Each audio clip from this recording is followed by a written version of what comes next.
Estamos de regreso. Les platico que hace un par de años surgieron varios grupos de autodefensa en Chiapas para defender a las comunidades frente a la delincuencia organizada.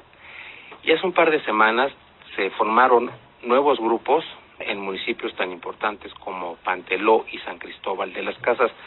Por lo menos podemos hablar y en su caso identificar 4 agrupaciones armadas. Por un lado, digamos, el bando oficial, donde tenemos a las policías, la estatal, las municipales y el gobierno federal con el Ejército Mexicano y la Guardia Nacional. Por otro lado, tenemos a las autodefensas, obviamente los grupos de delincuencia organizada y en su caso, grupos zapatistas. Y para platicar más a fondo de este tema, tenemos nuevamente con nosotros a Víctor Gallardo, que es acompañante de la lucha del Congreso Nacional Indígena y del Consejo Indígena de Gobierno. ¿Qué tal, Víctor? Buenos días, gracias por acompañarnos. Buenos días y muchísimas gracias. Un saludo a la audiencia. Nada más para precisar, mi apellido es Caballero. Víctor Caballero. Ok. Claro, Víctor. Sí. Mil disculpas. Vamos a arrancar. Platícanos, por favor, ¿qué pasa en Chiapas? ¿Por qué se ha disparado la violencia en este estado? Bueno, lo que ocurre actualmente en el estado de Chiapas es una especie de reedición a lo que ya ocurrió hace algunos años, después del levantamiento zapatista, que fue, como todos saben, el 1 de enero de 1994.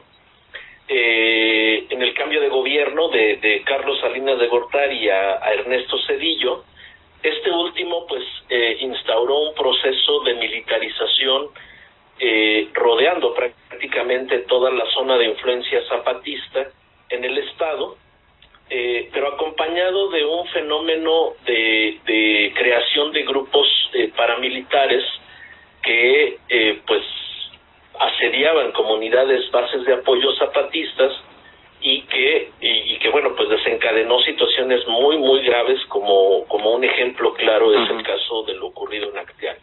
Sí. Lo que ocurre en Chiapas, además de eso que ya platiqué, porque está exactamente pasando lo mismo, o sea, sobre pretexto de la seguridad pública, se ha estado presentando un fenómeno de militarización, en todo el país, particularmente en algunas regiones del país, como en este caso es Chiapas, donde pues hay un asedio, digamos, hacia comunidades zapatistas y comunidades no simpatizantes del gobierno, en donde pues contrario a que el ejército brinde seguridad pública, pues está constantemente hostigando a ciertas comunidades, ¿no? ¿Cuál es el ingrediente adicional?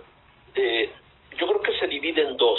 El primero, que es un fenómeno que se ha venido dando a partir de la política migratoria en Estados Unidos, es el tema precisamente del crimen organizado vinculado a la trata de personas por el tema migratorio. Y la otra vertiente, pues es el crimen organizado vinculado al narcotráfico. ¿Por qué? Porque, bueno, pues el estado es frontera con América Central. Además de todo esto, esa es la otra vertiente de lo que hoy ocurre en el estado, que es la instauración de este megaproyecto de muerte denominado o mal llamado Tren Maya, ¿no?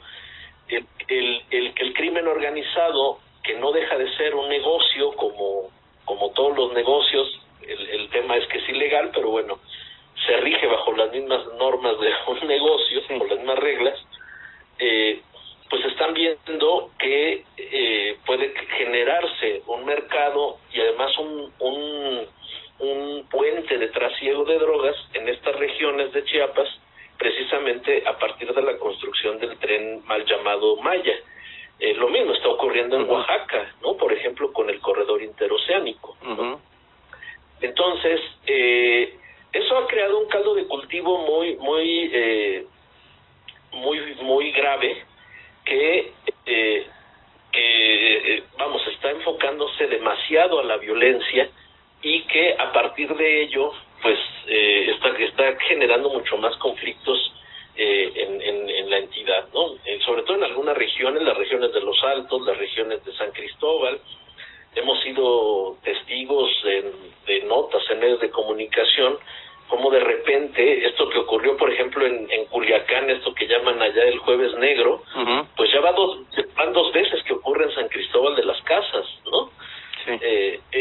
La cobertura no es la misma en medios de comunicación convencionales, porque estamos hablando de que en Culiacán o en Sinaloa pues se da este fenómeno también de lo exótico que representa que ahí está sentado uno de los cárteles más grandes del mundo, etcétera, y toda esta parafernalia del mundo del narcotráfico, algo que en Chiapas pues no se da, pero que sí están generando mucha violencia estos grupos delincuenciales en el estado, ¿no? Además, está muy diversificado el crimen organizado de ese rubro del narcotráfico en el estado, porque no nada más están protegiendo estas rutas de trasiego y de trata de personas, sino además están también llevando a cabo otras actividades criminales, como por ejemplo el cobro de piso, la pornografía indígena, que ahora le llaman. Entonces, eso genera toda esta situación de violencia. También hay que tener ahí muy presente el tema de que no todos los grupos de autodefensa que se están generando en el estado pues tienen esa vertiente precisamente del autocuidado y de la autoprotección. También estamos frente a la presencia de grupos paramilitares que, encubiertos en esta situación de la autodefensa, están operando como lo han hecho desde hace muchos años, pero ahora, bueno, pues con estos ingredientes adicionales, ¿no? Uno de ellos, el más digamos que el más violento, es una organización de cafeticultores que opera en la región de Ocosingo, denominado Orcao, y que, ellos son los que recientemente han estado asediando violentamente la zona de Moisés Gandhi, donde están enclavados caracoles zapatistas, estas unidades comunitarias que son bases de apoyo del EZLN y que tienen un autogobierno, una autoorganización, lugares donde generalmente no hay violencia. Casi en todas las zonas zapatistas no hay un solo feminicidio, no hay una violación sexual. O sea, tienen procesos de organización desde hace muchos años que les han permitido erradicar la violencia y que ahora les llega pues por parte de estos grupos, ¿no? Y además pues también por parte de las Fuerzas Armadas regulares, ¿no? Porque mencionabas el tema de la Policía Estatal, pero pues esa corporación generalmente se concentra en dos lugares en el estado, que es Tuxtla, y que es la zona fronteriza, y casi no brindan o no operan, digamos, en otras regiones del estado. Claro, Víctor, me llama muchísimo la atención este dato tan importante que nos comentas. Desde el 1 de enero de 1994, todo el estado de Chiapas ha estado, por así decirlo, cercado por el gobierno federal, ha estado vigilado por, digamos, motivos de seguridad nacional, si pudiéramos llamarlo de alguna manera, el desenlace de Acteal en el 97, y ahora este gobierno con el Ejército Mexicano y la Guardia Nacional en Chiapas. De hecho, en octubre del año pasado, en el famoso escándalo de los Guacamaya Leaks, se dio a conocer que precisamente el EZLN era uno de estos grupos activistas que ameritan la vigilancia del gobierno, más allá de preocuparnos por la seguridad pública. Son situaciones que, como bien comentas, no vemos muy seguido porque la cobertura no es la misma en el sur que en el norte, con lo que pasa, como bien lo comentabas, en Culiacán, con lo que pasa en Chiapas y en sus municipios. Esa es la manera como se manejan las noticias en los medios convencionales. La verdad es que nos deja mucho que pensar, y si no hablamos de este tema, pues finalmente la gente no se entera, y eso es lo importante, que tengamos luz. Te paso rápidamente a Diego, que te quiere formular una pregunta. ¿Qué tal, Víctor? Claro, Buenos días. Sí. Buenos días. Bueno, te quería preguntar, ¿qué acciones han emprendido algunos grupos de autodefensa en algunos municipios chiapanecos para resguardar la seguridad de sus habitantes?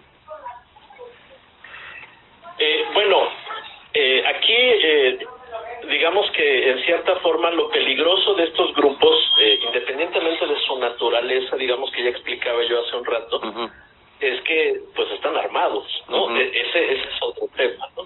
Sí. Hay regiones en el estado, por ejemplo, en el municipio de Aldama, ahí hay conflictos comunitarios desde hace, incluso desde mucho antes del 94, ¿no?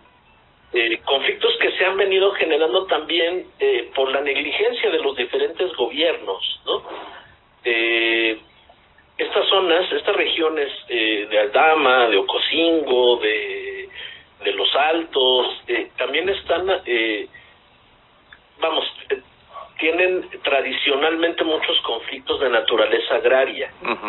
De todo tipo, desde solicitudes de creación de centros ejidales, problemas de linderos, que son los que más hay, estos problemas de linderos, porque independientemente de todo, la naturaleza en el estado de Chiapas pues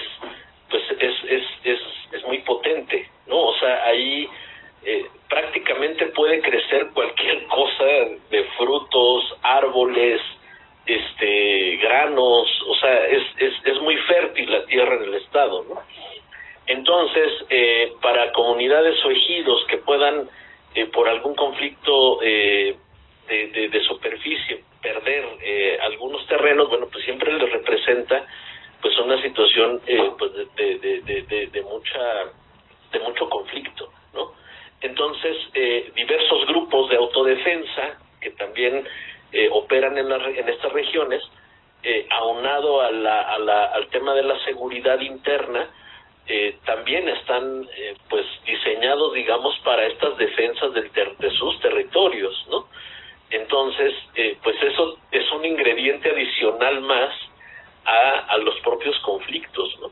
Entonces, si los gobiernos realmente tuvieran el interés, la intención o cumplir pues con sus obligaciones de resolver estos conflictos, bueno, pues de entrada tendrían que también entrarle a ese tema de arreglar todas las cosas que jurídicamente han estado pendientes durante muchísimos años. O sea, yo he tenido a la vista, porque vamos, a eso nos dedicamos también, yo he tenido a la vista expedientes agrarios del estado de Chiapas con más de 80 años de no resolverse, ¿no?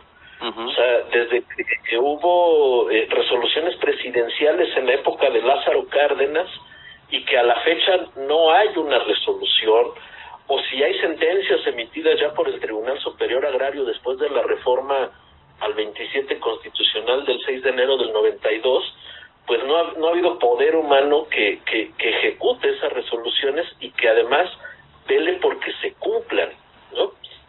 ¿Y quiénes son los más afectados? Bueno, pues las comunidades más pequeñas. O sea, en realidad, estas autodefensas, muchas de estas autodefensas se han creado a partir precisamente de programas sociales del gobierno que reciben ahí ciertas cantidades de dinero y que en lugar de destinar esos fondos para su alimentación, para cumplir o satisfacer algunas necesidades, pues los han utilizado para comprar armas, ¿no?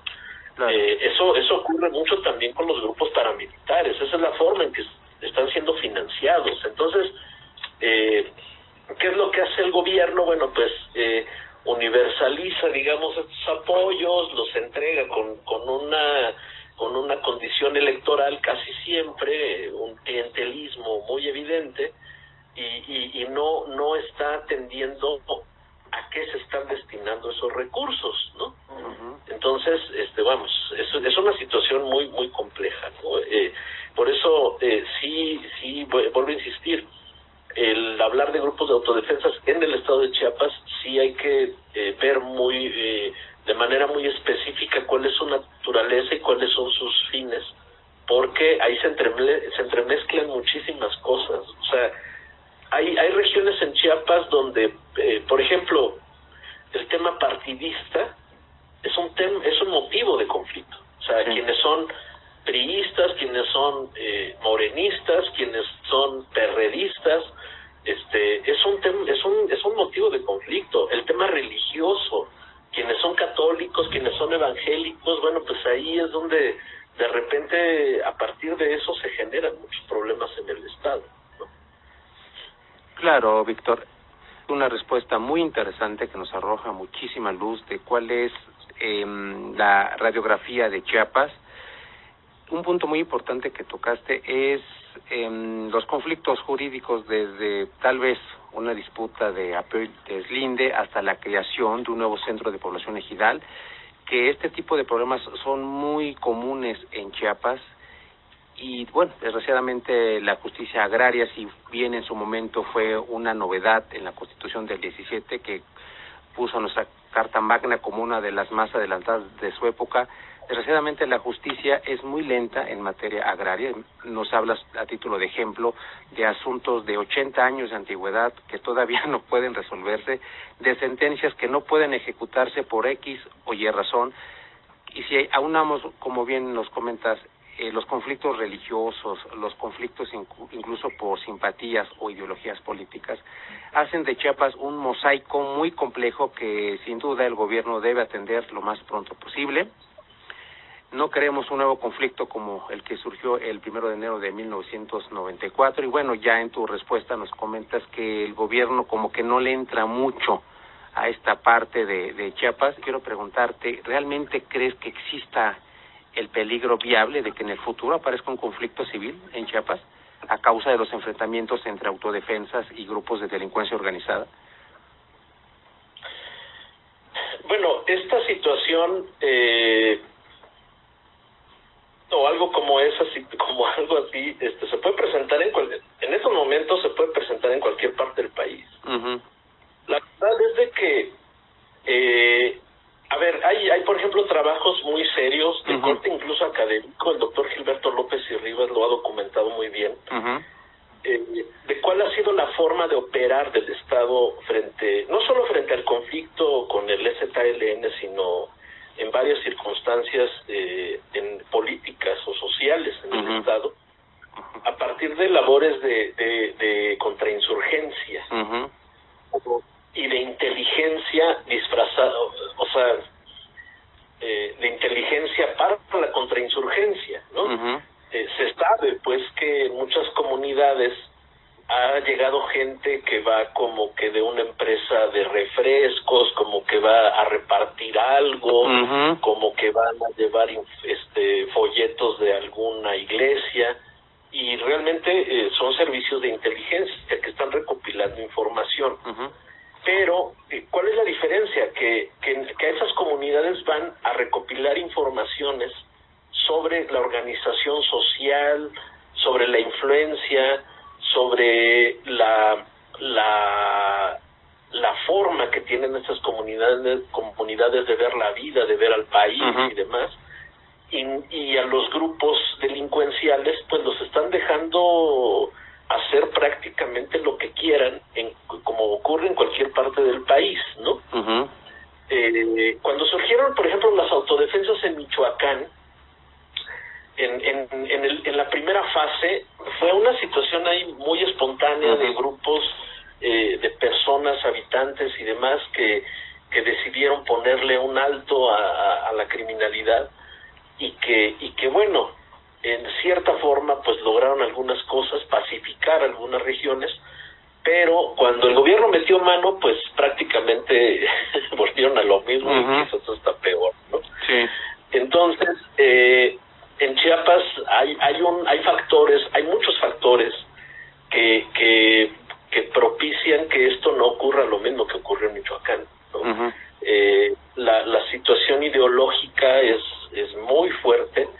La situación incluso de ver las formas de organizarse son ancestrales, y entonces es más difícil el llegar a convencer pues de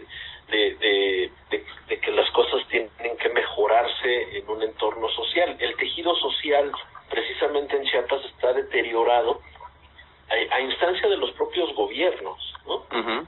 El gobierno estatal, por ejemplo, que viene de un partido pues oportunista, que pues se ha vendido al mejor postor en cada elección, etcétera, pues tiene formas muy autoritarias de gobernar, ¿no? Ha generado muchos conflictos con el sector educativo, con profesoras, profesores, con las normalistas y normalistas, por ejemplo de Mactumaxay, uh-huh, los de la normal bilingüe de Jacinto Canec.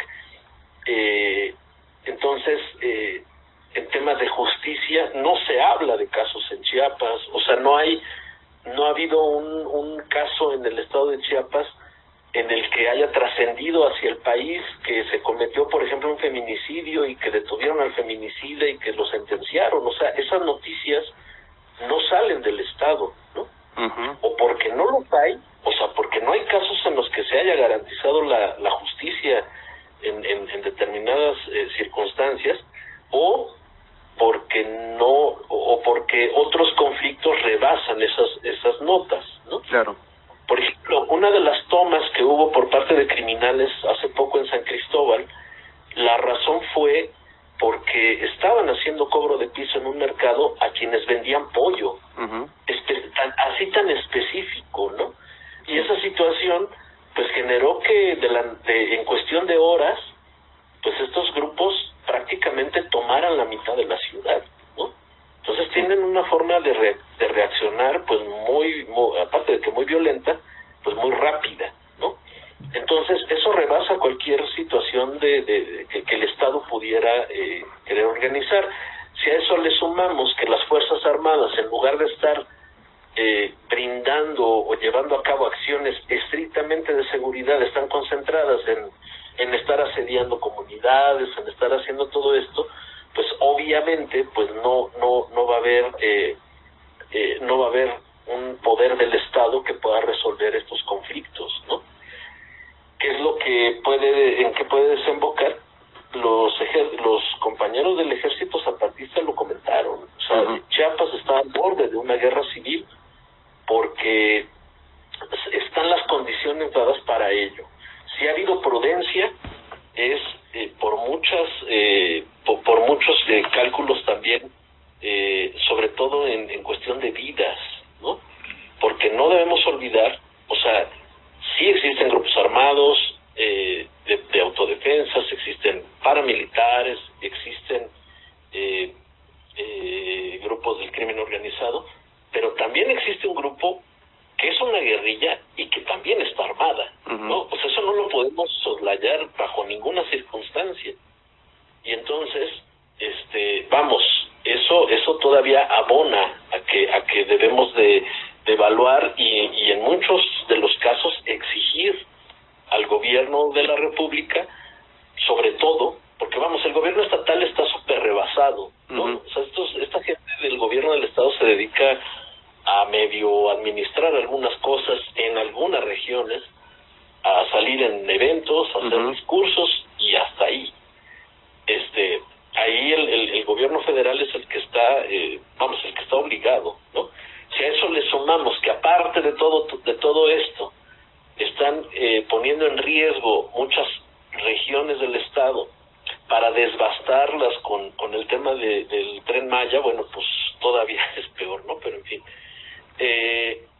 tiene que poner atención el gobierno a esta situación y no salir como, por ejemplo, con lo que salió ayer el presidente en señalar a organizaciones defensoras de derechos humanos que están haciendo un llamado urgente a las instancias de gobierno para que atiendan esos conflictos. Uh-huh. Que es lo que le dice a todos sus enemigos, ¿no? Sí. Que son conservadores, que son parte de intereses que quieren afectar su imagen. O sea, ese tipo de respuestas ya no alcanzan para muchas regiones del país, sí, y menos a la región de Chiapas.